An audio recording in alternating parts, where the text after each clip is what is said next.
Hello friends, स्वागत है एक बार फिर से आप सभी का हमारे इस वीडियो में। आज के इस वीडियो में लोग करने वाले हैं क्लास 10 मैथ एनसीईआरटी का चैप्टर नंबर 4 क्वाड्रेटिक इक्वेशन का एक्सरसाइज 4.3। जी हाँ, ये न्यू वाले बुक का एक्सरसाइज 4.3 है क्योंकि ओल्ड वाले बुक में ये एक्सरसाइज 4.4 में दिया हुआ है और जो लेटेस्ट सिलेबस के अनुसार एक्सरसाइज 4.3 जो पहले था वो रिमूव कर दिया गया है और जो 4.4 था उसको 4.3 में शिफ्ट कर दिया गया है। तो ये एक्सरसाइज 4.3 अभी हम लोग करने वाले हैं।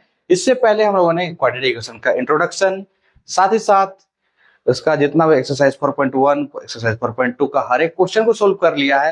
अगर आप लोगों ने वो वीडियो नहीं देखा है तो वीडियो के डिस्क्रिप्शन लिंक पे जाइए, साथ ही साथ आप वो वीडियो देख सकते हैं। साथ ही साथ आपका पॉलिनोमियल और pair of linear question two variable का भी वीडियो अवेलेबल है, तो आप लोग जाके आराम से उसको चेक कर सकते हैं। ठीक है, और हाँ, नेक्स्ट और भी इस क्लास का हर एक चैप्टर का वीडियो आप लोग के लिए आएगा, तो इसके लिए आपको चैनल को सब्सक्राइब कर लेना है जिससे कि आपका एग्जाम का तैयारी अच्छे से मैं करा सकूं। आपको हर एक वीडियो में एक क्या बोलते हैं सॉल्यूशन आपको मिलेगा हर एक एक्सरसाइज का। ठीक है, तो चलिए हम लोग शुरू करते हैं बिना किसी देर के एक्सरसाइज 4.3। एक्सरसाइज 4.3 में आपको सबसे पहले आपको बेसिक कॉन्सेप्ट पता होना चाहिए। वो क्या है? Nature of roots. ठीक है, नेचर ऑफ रूट्स के बारे में। रूट्स क्या होता है, जो अभी हम लोग सोल्यूशन निकाल रहे थे या फिर हम लोग जो जीरोस निकाल रहे थे या फिर जो रूट्स निकाल रहे थे, सारा चीज एक ही कहलाता है। तो यही नेचर ऑफ रूट्स आपको पता होना चाहिए। अब नेचर ऑफ रूट्स के लिए आपको सबसे पहले क्वाड्रेटिक इक्वेशन का जनरल फॉर्म भी याद होना चाहिए। क्या होता है? X square plus b x plus c is equal to 0। ठीक है, तो नेचर ऑफ रूट्स जानने के लिए आपको जो सबसे मेन बात है वो डिस्क्रिमिनेंट के बारे में जानकारी होना चाहिए। डिस्क्रिमिनेंट जो है इक्वेशन का, उसको हम लोग कैपिटल डी से डिनोट करते हैं। किसे डिनोट करेंगे? कैपिटल डी से। और डिस्क्रिमिनेंट का जो फॉर्मूला होता है d is equal to b square minus 4ac। तो इसको अपन लोग अच्छे से याद कर लीजिए। ठीक है, डी क्या होता है? D is equal to b square minus 4ac और डी मतलब डिस्क्रिमिनेंट। ये आपको हर एक क्वेश्चन में पहले निकालना होगा, इससे आपको नेचर ऑफ रूट्स के बारे में पता चलेगा। तो कैसे हम लोग को डिस्क्रिमिनेंट से नेचर ऑफ रूट्स पता चलेगा? तो इस तरीके से देखिए, यहाँ पे जब भी हम लोग डी निकालेंगे तो तीन पॉसिबिलिटीज है हमारे पास। या तो डी 0 से बराबर हो जाए या फिर 0 से बड़ा हो जाए। ठीक है, डी जो है 0 के बराबर या फिर डी जो है वो 0 से बड़ा हो जाए, और एक पॉसिबिलिटी ऐसा भी है कि डी 0 से छोटा हो जाए। तो ये तीन सिचुएशन आता है, तीनों के लिए यहाँ पे सिचुएशन लिखे हुए हैं। डी जब 0 से बराबर हो जाएगा तो रूट्स रियल और इक्वल होगा। जब डी 0 से बड़ा हो जाए तो roots are real and unequal या फिर डिस्टिंक्ट रूट बोल सकते हैं आप।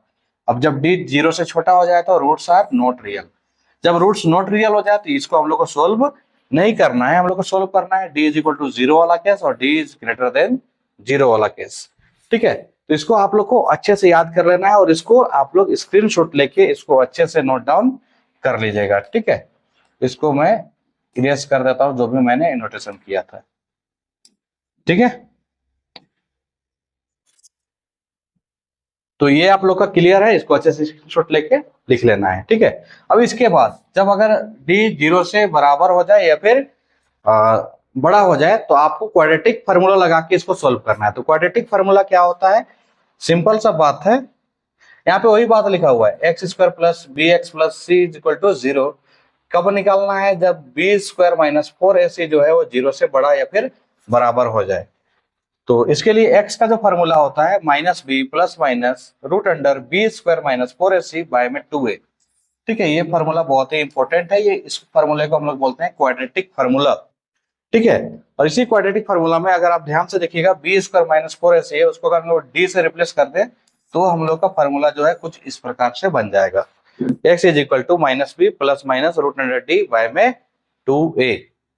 ठीक है, तो ये क्वाड्रेटिक फार्मूला को भी आपको अच्छे से नोट डाउन कर लेना है। ठीक है, तो इसको नोट डाउन कर लीजिए, स्क्रीनशॉट ले लीजिए। ठीक है, अब आगे बढ़ते हैं। हाँ, तो इस एक्सरसाइज में जो पहला क्वेश्चन है, यहाँ पे 3 क्वेश्चन हम लोग को मिलेगा। क्या बोला है? Find the nature of the roots. ठीक है, इसका नेचर निकालना है और साथ ही साथ if real root exist find them. अगर हम लोग को रियल रूट्स मिल जाता है तो इसको फाइंड भी करना है। ठीक है, तो यहाँ पे हम लोग के पास 3 क्वेश्चन है। चलिए पहले क्वेश्चन से शुरुआत करते हैं। पहला question 2x square minus 3x plus 5। ठीक है, तो सबसे पहले हम लोग को सॉल्यूशन में क्या निकालना है? डी। ठीक है, डी इज इक्वल टू क्या होता है? बी स्क्वायर माइनस में 4ac। ठीक है, यहाँ पे b क्या है? x के आगे वाला को बोलते हैं b। माइनस में 3 स्क्वायर फिर माइनस 4 ए के जगह पे 2 और सी के जगह पे 5, राइट। -3 का स्क्वायर 9, फिर -4 2 जा 8 इंटू 5 40 हो जाएगा, ठीक है। -3 का स्क्वायर 9 हो जाएगा, यहाँ पे 4 2 जा 8 into 5 that is 40।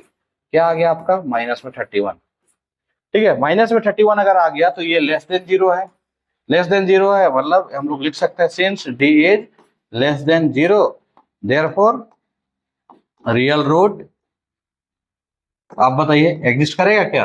Real root does not exist. क्या होगा? Does not exist. क्यों नहीं होगा एग्जिस्ट? क्योंकि डी को 0 से बड़ा या फिर बराबर होना चाहिए, यहाँ पे माइनस में आ गया मतलब 0 से छोटा हो गया, ठीक है। चलिए, आई होप कि आप लोग को समझ में आ गया। अगला क्वेश्चन देखते हैं तो और अच्छे से क्लियर हो जाएगा।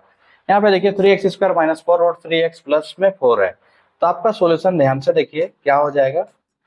डी निकालना है आपको, क्या हो जाएगा? बी स्क्वायर माइनस 4ac, ठीक है। तो बी का स्क्वायर मतलब -4√3 का स्क्वायर, फिर -4, ए के जगह पे 3 है तो 3 और सी के जगह पे 4 है, ठीक है। सी के जगह पे क्या है? 4। अब देखिए माइनस का स्क्वायर तो प्लस हो ही जाता है, 4 का स्क्वायर 16 और √3 का स्क्वायर 3, 16 3 जा कितना हो जाएगा? 48, फिर माइनस 4 3 जा 12, 12 4 जा 48, दोनों में 48 48 आ गया, 48 - 48 दैट इज 0। तो ये इज इक्वल टू 0 तो लिखने का जरूरत ही नहीं है, ठीक है। तो हम लोग लिख सकते हैं since d is equal to 0, d जब इक्वल टू हो जाए 0 के तो हम लोग का रियल रूट एग्जिस्ट करेगा। Real and equal root exist, real and equal roots exist, right. Real और इक्वल रूट एग्जिस्ट करेगा। जब रियल और इक्वल रूट एग्जिस्ट करे तो हम लोग को क्या करना है? Now using quadratic formula. क्या यूज करना है? क्वाड्रेटिक फार्मूला यूज करना है, ठीक है। क्वाड्रेटिक फार्मूला क्या होता है? वो होता है x is equal to -b plus minus root under D by में 2 है, ठीक है। इसको अच्छे से आप लोग को याद कर लेना है, ठीक है। चलिए आगे बढ़ते हैं हम लोग। तो x इज इक्वल टू क्या हो जाएगा हम लोग का? माइनस b की जगह क्या है? माइनस में 4√3, क्या है? माइनस में 4√3, फिर plus minus root under d, d की जगह आपका 0 आया था, राइट, और बाय में 2, ए के जगह पे क्या है? एक्स स्क्वायर के आगे 3 है, तो यहाँ पे आपका 3 हो जाएगा, राइट। माइनस माइनस प्लस हो जाएगा 4√3, फिर प्लस माइनस √0 का वैल्यू 0 और बाय में 2 3 जा 6, ठीक है। तो यहाँ पर से आप लिख सकते हैं therefore x is equal to 4√3 plus 0 by में 6 एक बार, और एक बार x is equal to 4√3 minus में 0 बाय में 6, ठीक है। तो x यहाँ पे क्या हो जाएगा? क्या हो जाएगा? 4√3 और बाय में 6, 2 से कट जाएगा, 2 2 जा 4 और 2 3 जा 6, तो हम लोग का आंसर क्या आ गया? 2√3 और बाय में बाय में 3, ठीक है। आप यहाँ पे √3 और 3 को भी काट सकते हैं, लेकिन हम लोग का यही स्टैंडर्ड फॉर्म है तो हम लोग को ऐसे ही आंसर छोड़ देना है। उसी प्रकार से सेम यहाँ पर भी 2 कॉपी हो जाएगा, होगा ना। x इज इक्वल टू क्या? 4√3 बाय में 6, 2 3 जा 6, 2 2 जा 4, तो क्या आ गया हम लोग का? x इज इक्वल टू 2√3 और बाय में 3, ठीक है। तो आई होप कि आप लोग को ये समझ में आ गया होगा। तो ये समझ में आ गया तो इसको स्क्रीनशॉट ले लीजिए, ठीक है। और हम लोग आगे बढ़ते हैं नेक्स्ट क्वेश्चन की ओर। नेक्स्ट क्वेश्चन है हमारे पास 2x square minus 6x plus 3 is equal to 0। तो यहाँ पे भी हम लोग को क्या करना है? d निकालना है, तो d इज इक्वल टू क्या हो जाएगा? b स्क्वायर माइनस 4ac, तो b का स्क्वायर मतलब -6 का स्क्वायर माइनस 4, a के जगह पे 2 है तो 2 और c के जगह पे 3 है तो 3, -6 का स्क्वायर हो जाएगा 36, फिर -4 2 जा 8 3 जा 24, 36 - 24 दैट इज आपका हो जाएगा 12, राइट। 36 - 24 ये हो जाएगा आपका 12, जो कि d से छोटा है। क्या बोलेंगे यहाँ पे? ऐसा नहीं लिखते हैं, ये जो है क्या है? 0 से बड़ा है। हम लोग यहाँ पे लिख सकते हैं since d is greater than 0 therefore real root exist. क्या लिखेंगे? रियल रूट्स एग्जिस्ट, ठीक है। तो रियल रूट जब भी एग्जिस्ट करेगा तो आपको क्या करना है? क्वाड्रेटिक फार्मूला लगाना है। क्या करना है? Quadratic formula. यहाँ लिखेंगे बाय यूजिंग नाउ करके, है ना, now by using quadratic formula, ठीक है, by using quadratic formula. Quadratic formula आपको याद होगा, ठीक है, क्या याद होना चाहिए, quadratic formula x is equal to minus B plus minus root under D by में 2a, ठीक है। तो अब आप यहाँ पे ध्यान से देखिएगा, x इज इक्वल टू क्या हो जाएगा, माइनस, माइनस है तो माइनस, b की जगह क्या है, माइनस में 6, तो माइनस 6 लिखिए, फिर plus minus root under D, root under D की जगह क्या लिखेंगे, 12, और बाय में 2, a के साथ 2 आ जाएगा क्योंकि a की जगह पे 2 है, माइनस माइनस प्लस में 6 हो जाएगा, फिर प्लस माइनस रूट 12 का वैल्यू 4 3 या 12 होता है, तो 4 अगर बाहर आ जाए रूट से तो वो 2 बन जाएगा और अंदर में 3 बच जाएगा, तो बाय में 2 2 जा 4। अब यहाँ पे ध्यान से देखिए 2 कॉमन था, 2 कॉमन निकाल दीजिए, यहाँ पे बचेगा 3, फिर प्लस माइनस, यहाँ पे 2 तो निकल चुका है बाहर, बचेगा रूट 3 बाय में 4, 2 1 जा 2, 2 2 जा 4, तो आपका फाइनली क्या बच गया, 3 प्लस माइनस रूट 3 बाय में 2।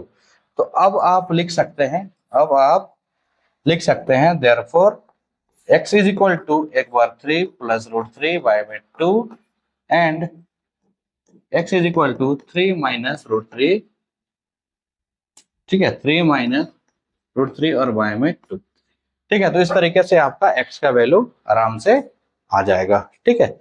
आई होप कि आप लोग को ये समझ में आ गया होगा, ठीक है। तो वीडियो काफी लंबा होते जा रहा, तो इसमें हम लोगों ने फर्स्ट क्वेश्चन किया है, इसके बाद जो वीडियो आएगा उसमें इसका बाकी जो क्वेश्चन है वो सारा हो जाएगा हम लोग का, ठीक है। तो वीडियो अगर अच्छा लगा हो तो चैनल को सब्सक्राइब कर लीजिए, साथ साथ वीडियो को लाइक भी कर दीजिए, कमेंट एक प्यारा सा करना ना भूलें, और अपने जितने भी दोस्त हैं सभी के साथ इस वीडियो को शेयर कर दीजिए। मिलते हैं जल्दी नेक्स्ट वीडियो में, तब तक के लिए take care, bye bye. Click the show link and subscribe the channel and press bell icon for latest videos.